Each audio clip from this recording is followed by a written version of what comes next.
There are a number of driving forces in the market today that are ultimately going to improve the tax system.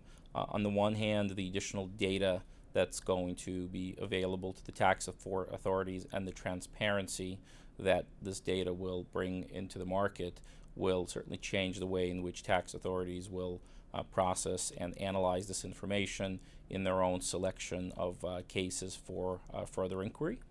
And at the same time, taxpayers need to be prepared for this additional transparency and the information that will become available to the authorities.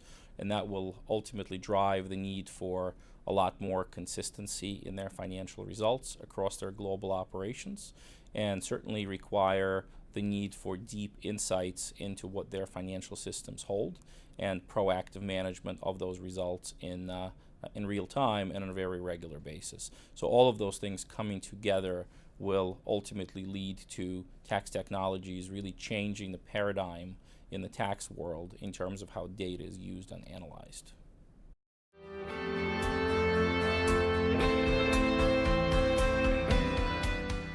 In my role as the global transfer pricing technology leader for Deloitte, I deal with the full spectrum of technologies that relate to transfer pricing. And broadly speaking, there are two main categories of technologies. One relates to the technologies around the preparation of documentation that companies need to maintain.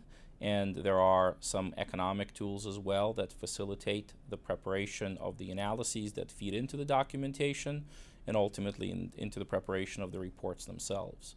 On the other side, you've got a whole gamut of technologies in the operational transfer pricing space that focus on supporting the implementation of companies' transfer pricing policies and really taking companies from policy to intercompany transactions and ultimately to proactively managing the results and analyzing them on a regular basis as well throughout the year so that they can avoid having to firefight at the end of the year or apply band-aids after the fact. So there are a number of technologies there, either governing the entire process of the implementation of their policies into their intercompany transactions, or after the fact analysis of the outcome to gain insight and actionable intelligence as to how they may need to correct, as well as to understand the reasons for any deviations.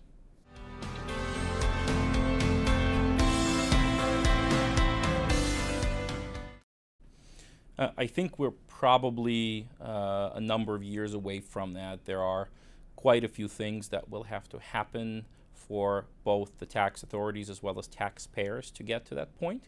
On the tax authorities front, certainly they're going to have access to a lot more information than before, but the challenge is they really don't have any systems that track all of that information in a central location to enable the analysis of that data.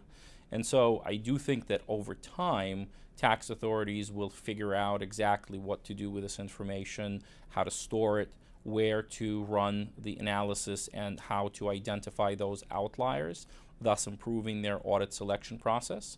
And I think ultimately it's good news for most taxpayers as well, as we currently do see a number of audits in situations where audits really should not have occurred.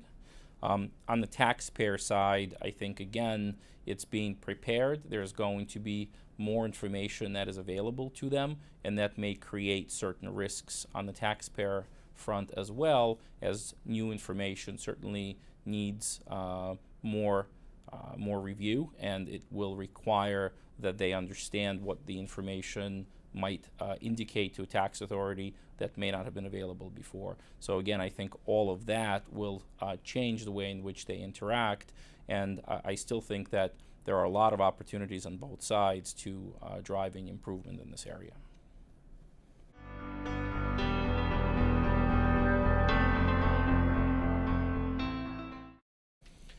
I think that it will again run the gamut of all of the different tax processes.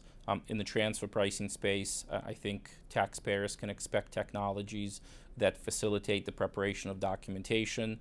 That's certainly changing in a big way under Action 13 of the BEPS action plan, and taxpayers will be looking to do more with less, and so technology will make that a much more efficient, much more consistent and better organized and transparent process. So I think, again, it's inevitable that this becomes a key element of the future in this area.